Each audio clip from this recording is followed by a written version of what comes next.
9:06 aquí en Actualidad 10:40, Roberto y Ricardo, y estamos con un querido amigo, un hermano, uno de los periodistas más destacados, tanto en inglés como en español. Ha dirigido en inglés, ha dirigido en español, cosas que creo que es el único que lo ha hecho. No creo que haya otro periodista hispano que lo haya hecho, que haya podido hacer lo que ha hecho Gustavo Godoy, que es quien nos acompaña en el día de hoy. Así es, Gustavo Godoy es un pilar de los medios de comunicación en este país y es uno de los fundadores de la televisión hispana.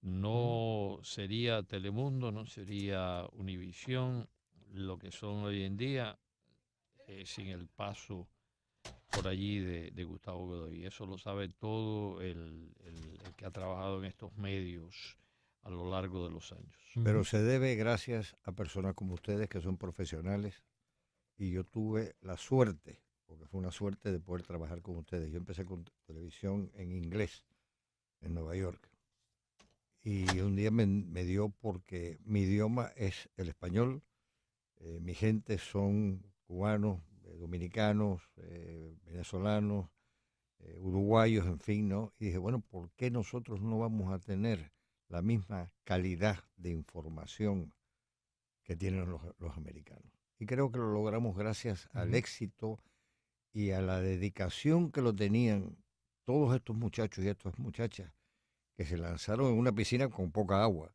porque lo que era Univision en aquel momento era un... Y gracias al amor propio, ¿no? Salimos adelante. Efectivamente.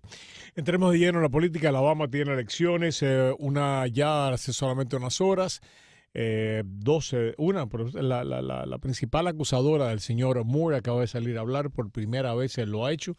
Las acusaciones son contundentes y esta elección de alguna manera, algunos le están llamando a esto el efecto Weinstein, que es que ahora pues las mujeres se sienten más empoderadas para salir públicamente a decir lo que le ha sucedido durante tantos años y han tenido que callar por miedo a las represalias. Sin lugar a dudas, vemos un cambio en la cultura, un cambio en la manera en que se trata a las mujeres y en cómo las mujeres están reaccionando. ¿Cómo va a terminar lo de Alabama? Lo de Alabama, yo no creo que va a acabar muy bien, que digamos, en ¿Por este qué? momento. Yo creo que hay una división entre todos los distintos puntos en esto, que no se están consolidando, ¿ok? En buscar en resolver el problema. Hay más división. Cada día veo más división, siento más división, pero no solamente en esto. Yo creo que es la generación que tenemos en estos momentos de gran división. No sé si tú coincides conmigo con eso. Mire, yo creo que si uno va de guiarse por las encuestas, va a perder el candidato republicano Roy Moore. Una encuesta de los últimos días señalaba que el demócrata, que se llama Doug Jones, le lleva como 7 puntos porcentuales, que es algo totalmente inusual para Alabama, donde el Partido Demócrata prácticamente dejó de existir hace décadas, ¿no?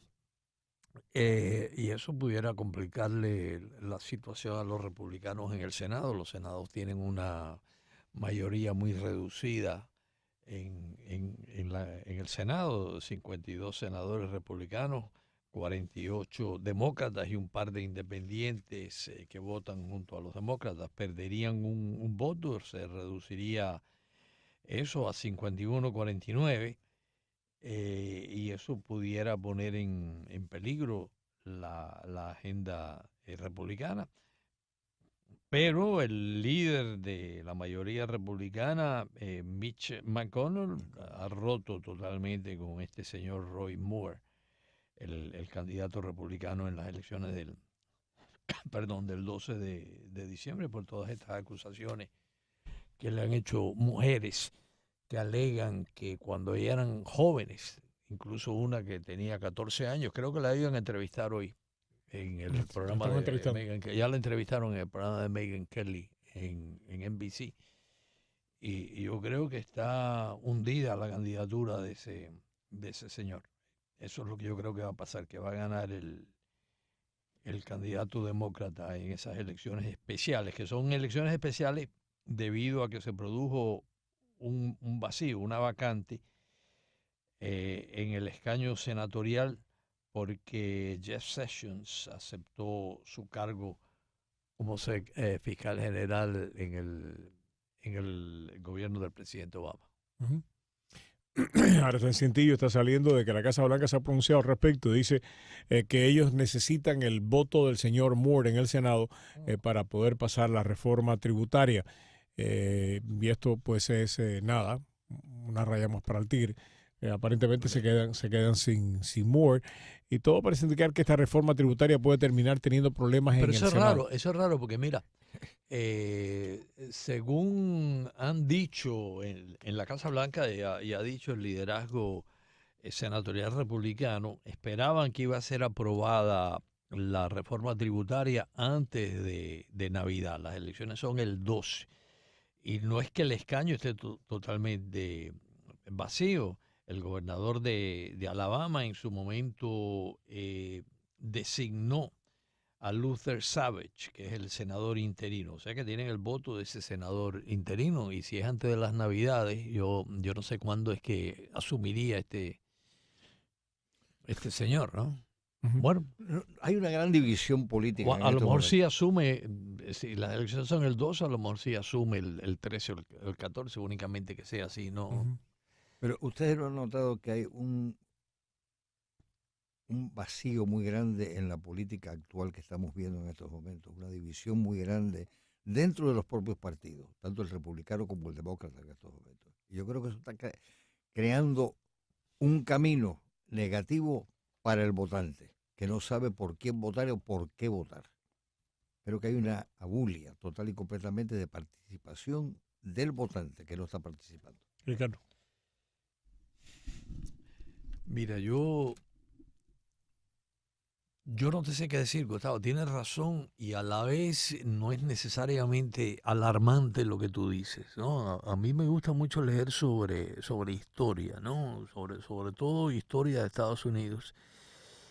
Y a mí me parece, a veces pensamos que este es el gran faro del mundo, pensamos en esa antorcha de la libertad y efectivamente es así. Estados Unidos sigue siendo un modelo de organización social, económica, un modelo sobre cómo se define la libertad, ¿no? Pero no necesariamente quiere decir que no vivimos en perpetuo caos. Yo creo que la democracia es bastante desordenada. Se ha convertido No, desordenada. yo creo que generalmente ha sido desordenada desde los inicios de la República. Yo creo que la ventaja que ha tenido este país sobre otros países donde también hay gente muy inteligente, gente muy trabajadora, pueblos sanos, pueblos con cultura, pueblos con patriotismo, es que aquí se ha manejado mejor esa desorganización, ese caos que a lo mejor es parte del ADN humano. Si te pones a pensar, el nacimiento de la República fue desorganizado. Estaban peleados los sureños con los norteños. El tema de la esclavitud siempre fue algo que dividió mucho a los padres de la patria. Después tuvimos la guerra civil, 600.000 muertos. Ese fue el momento en que no se pudo manejar bien esa división, esa desorganización y desembocó aquello en la peor guerra que ha tenido Estados Unidos en toda su historia. Después, el tiempo después de la guerra civil fue caótico. Entonces yo creo que siempre ha habido problemas políticos aquí. Lo que nos ha ido mejor manejando ese, ese caos. Ricardo, pero también Esa- la diversidad de distintos países, que cada país, aunque esté en los Estados Unidos, viva en Nueva York, viva en Miami, viva en Alabama, donde sea, ¿no? Mantiene su criterio, mantiene su manera de ser, su manera de vivir, su manera de crear a sus hijos, ¿no? Entonces eso, hay pequeñas divisiones y al mismo tiempo es bueno, es sano de que haya una proliferación de distintas culturas al mismo tiempo. Y en eso yo creo que Piensa que yo he vivido más en los Estados Unidos que en mi país natal, porque yo estudiaba en los Estados Unidos. Estoy hablando de los 50 más o menos, ¿no? Había un sistema de seriedad, de respeto, de educación, ¿no? Y todo era en inglés, inglés, inglés, inglés, inglés. Hoy en día tienes una proliferación de distintas naciones, ¿no? Que crean un concepto para el que hemos tenido nosotros. Decimos, mira, me parece que eso está bien o que está mal. Yo veo una división en el país, pero así todo el país funciona porque el país tiene la base para funcionar en estos momentos. Sí, yo creo que funciona y seguirá funcionando, pero que es inevitable que siempre, y sobre todo en un país tan grande como este, 320 millones de habitantes, una expansión territorial tan grande, regionalismos que existen, los regionalismos existen en los países más pequeños del mundo, figúrate cómo no va a existir en este, que es uno de los más grandes, pero más bien que mal ha funcionado el sistema. Y sigue funcionando, Sí. sigue funcionando. Exactamente. Son las 9:18. Vamos a pasar a la publicidad y regresamos en solamente unos segundos aquí en Actualidad 1040. Roberto y Ricardo, y con queridísimo amigo, mi hermano, Gustavo Godoy. Gustavo, el gobierno cubano ha lanzado una ofensiva tremenda en contra del gobierno de los Estados Unidos por los ataques acústicos. Está diciendo, pruébenlo. Hasta ahora no hay evidencia ninguna de que esto haya sucedido. Ustedes no presentan pruebas, ustedes no presentan personas afectadas, ustedes lo único que están en estos momentos es tratando un grupo dentro de la Casa Blanca minar las relaciones entre Estados Unidos y Cuba. Estoy total y completamente de acuerdo con lo que acabas de decir. Te voy a decir una cosa. Es una cosa que, como tú dices, lo están expandiendo, pero tarde o temprano tiene que salir alguna información correcta y Por parte del gobierno de los Estados de Unidos. parte del gobierno de los Estados Unidos, que es lo que no ha pasado hasta ahora. Uh-huh. Entonces, ahí es donde está el vacío. Creo que los Estados Unidos están esperando a solidificar la información. Hace más de un año. Hace más de un año, pero ¿por qué se han demorado tanto los Estados Unidos? Porque Sobre todo quieren la tener la existencia de que el gobierno cubano no es el responsable, esto lo han dicho en más de una ocasión, pero sin embargo en la Casa Blanca han dicho, o sea, el jefe de despacho de la Casa Blanca, Kelly, ha dicho, si el gobierno cubano hubiera querido, lo hubiera podido parar. ¿Parar qué? Es lo que la gente se pregunta, porque después cuando va al Departamento de Estado dice, los malos no son los funcionarios del gobierno cubano, pero son los responsables. O sea, han creado una serie, o sea, han analizado esto y se han referido a esto de tantas maneras que ya uno no sabe por dónde va y el gobierno cubano le está sacando mucha ventaja a eso en estos momentos. Las excusas que han estado dando no tienen validez.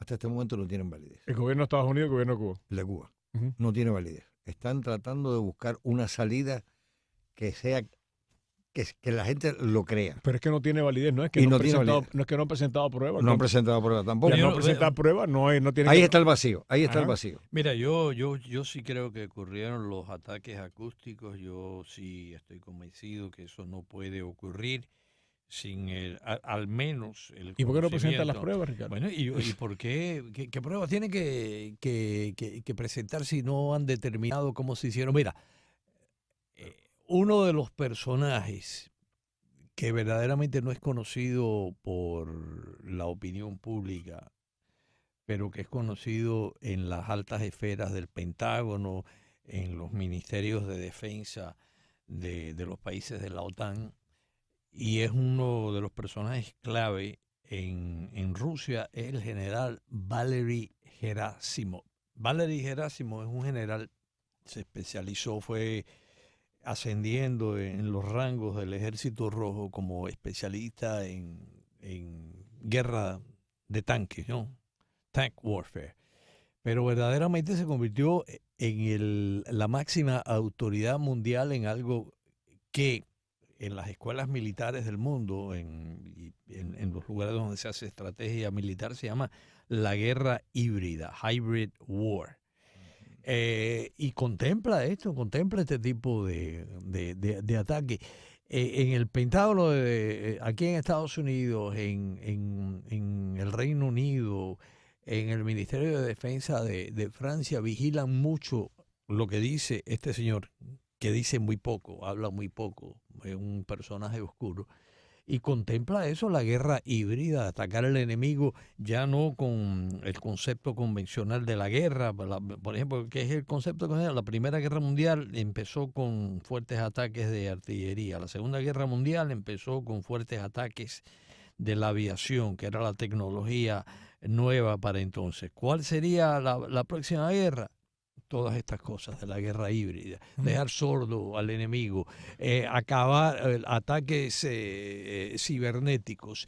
Yo creo que por razones estratégicas no lo han dicho, a lo mejor, pero que estoy seguro que Estados Unidos tiene pleno conocimiento de cómo se originó esto y cómo se llevó a cabo.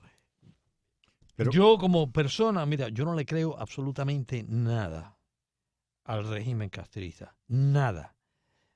Si niegan algo, la tendencia mía es a pensar que sí lo hubo. Este es un régimen basado en una filosofía, basado en unos personajes que siempre han esgrimido la mentira como un instrumento para hacerse del poder, para debilitar, atacar al enemigo. Yo no les creo nada. Entre Estados Unidos, que no acaba de aportar estas pruebas, yo no sé qué pruebas hace falta, hay 20 y pico de gente que se quedó sorda. ¿Qué le pasó? Se le metió un mosquito en el oído. Los canadienses no se quedaron sordos, los canadienses, o eso es un invento. Que prueben que eso es un invento. Los canadienses no han protestado. No, ¿Qué logra Cuba? por razones de Estado también. Los estados no necesariamente tienen que revelarlo todo. Pero Pero de que ocurrieron los ataques, ocurrieron. Que la gente se quedó sorda, se quedó sorda. Pero dime una cosa, ¿qué ha logrado Cuba haciendo esto? Cuando A lo mejor lo hicieron menos los personas coreanos del norte, viajan, menos dinero le entra, más división hay entre los cubanos de Perdón, aquí. o sea, los cubanos están viajando menos, Sí. pero los americanos están viajando de una manera tremenda. Hasta ahora las sanciones no han tenido ningún efecto. No han tenido efecto. Ah, bueno. Aunque hay aerolíneas que están, pues en estos momentos han tenido que cancelar viajes, la cantidad de viajeros a Cuba en este año ha roto el récord del año pasado. Pero esto está muy temprano todavía. de americanos que han visitado. De americanos que han visitado. Y ahí te Correcto. da una prueba de aquello de que no, una vez que se abran las puertas, llega la democracia, porque los turistas americanos son distintos a los turistas españoles o los turistas canadienses llegan y se quedan en el hotel, pero los americanos irradian democracia, también, y si hablan con un taxista cubano, ese taxista cubano entonces se va a convertir en un feroz anticastrista.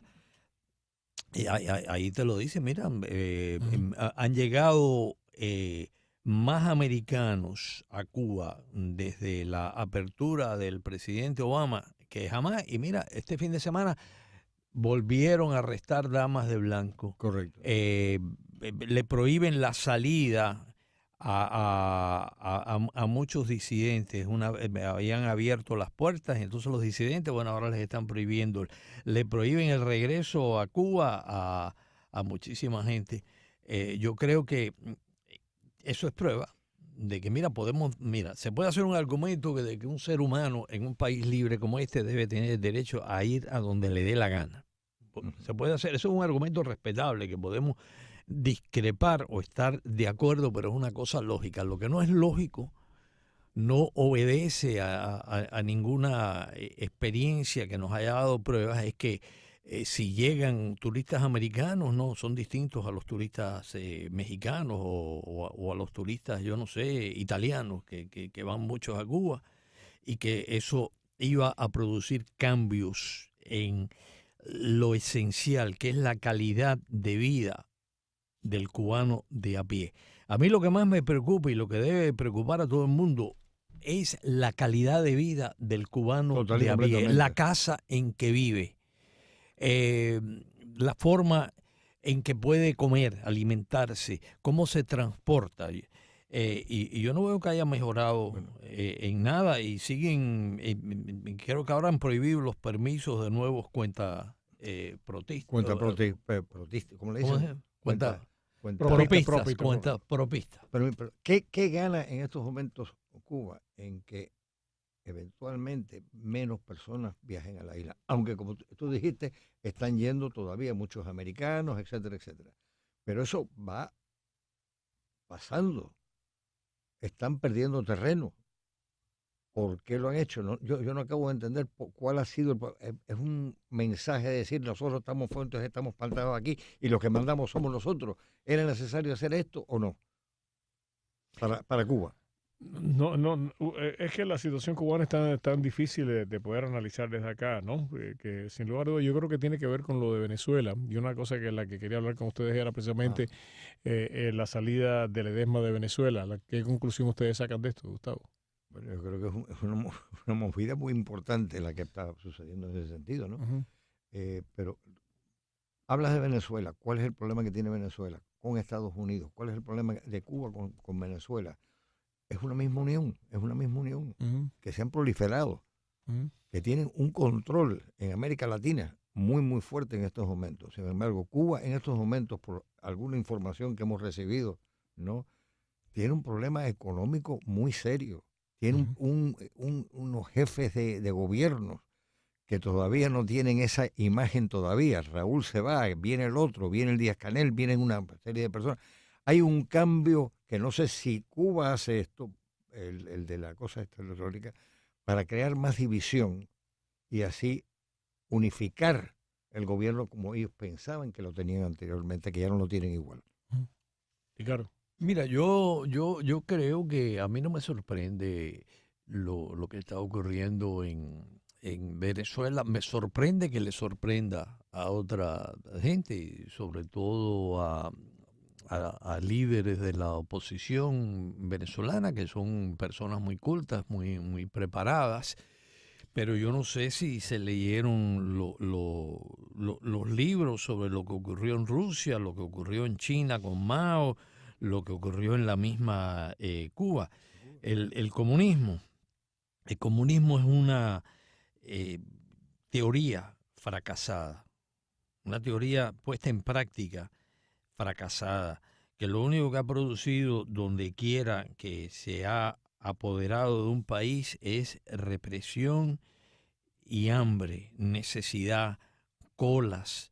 Donde quiera que ha habido comunismo ha faltado el papel sanitario. Eso no se ensayó, eso no se estrenó en Venezuela. Los cubanos tienen pleno conocimiento de lo que ocurrió después de que llegaran al poder los barbudos aquellos disfrazados de cristianos y católicos, porque llegaron todos con sus medallitas de la Virgen de la Caridad, incluyendo el mismo Fidel Castro, que decía que no era comunista.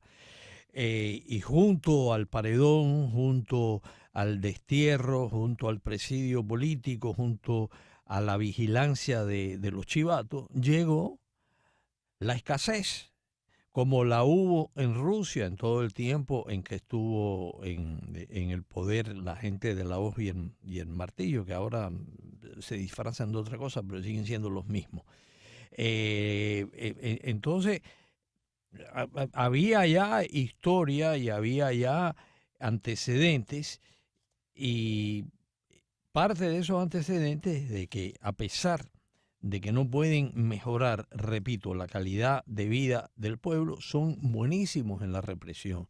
Y el que haya estudiado a Marx, pero sobre todo a Lenin y a Stalin, sabe que el principal objetivo, la principal prioridad de los comunistas es apoderarse del país, hacerse del poder y entonces mantenerlo. Y hacen lo que sea. Si tienen que sentarse a negociar, negocian, pero no de buena fe, no de buena voluntad. Si tienen que dar un paso para atrás para luego dar tres adelante, lo hacen. Así, donde quiera. Pueden leer la historia de Vietnam, de China, de Polonia, lo que ocurrió en Alemania Oriental, lo que hizo Tito, el comunista más benigno de todos. Ay, no, Tito no era tan malo en Yugoslavia. Entonces yo hubiera pensado que personas de tanta cultura, tanto conocimiento, tanta preparación, hubieran estado enterados de eso, como estoy yo, que no soy nadie. pero que sí me ha interesado mucho adentrarme en la lectura, no de gente anticomunista que escribe del comunismo, no, la lectura de los mismos comunistas. Y ahí lo dicen, deberían haber leído un poquito a Lenin. Mira, El Estado y la Nación, mira, usted quiere saber lo que es el comunismo, le hace El Estado y la Nación de Lenin. mira, yo creo que Y uno se va a sorprender de que le estén mamando gallo en Venezuela. mira, yo creo que depende mucho si vemos, si llegamos a ver que Díaz-Canel es el que pasa a ser el jefe supremo. ¿Te extrañaría? Me extrañaría que pase. Y yo creo que eso va a ser la respuesta a lo que estamos hablando en estos momentos. ¿Raúl se va a quedar más tiempo o no se va a quedar más tiempo? Hay incertidumbre dentro de las filas del gobierno de Cuba, las que existen en estos momentos. No te olvides que salen de Fidel, que muere Fidel Castro, que era la figura, etcétera, etcétera. Viene Raúl, que nunca fue un individuo que tuvo la simpatía que tuvo en un principio y por mucho tiempo Fidel Castro. Entonces viene un señor, Díaz-Canel, que ha vivido en el sistema, que conoce el sistema, pero que hasta ahora muchas personas dicen que no tiene, como dicen, what it takes, lo que hace falta para tener las riendas de esa nación. Problemas económicos, problemas sociales, problemas de gente que se está yendo del país constantemente. Económicos sobre todo los tiene bastante fuertes en estos momentos, ¿no? Entonces, ¿qué va a pasar? Yo creo que la respuesta va a estar a ver si de verdad Raúl se jubila y Díaz-Canel es el que toma las riendas del poder. Bueno, estamos conversando con el periodista Gustavo Godoy.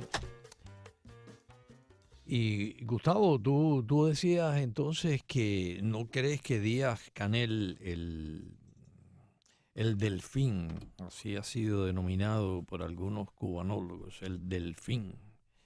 Yo diría que es como la sardinita.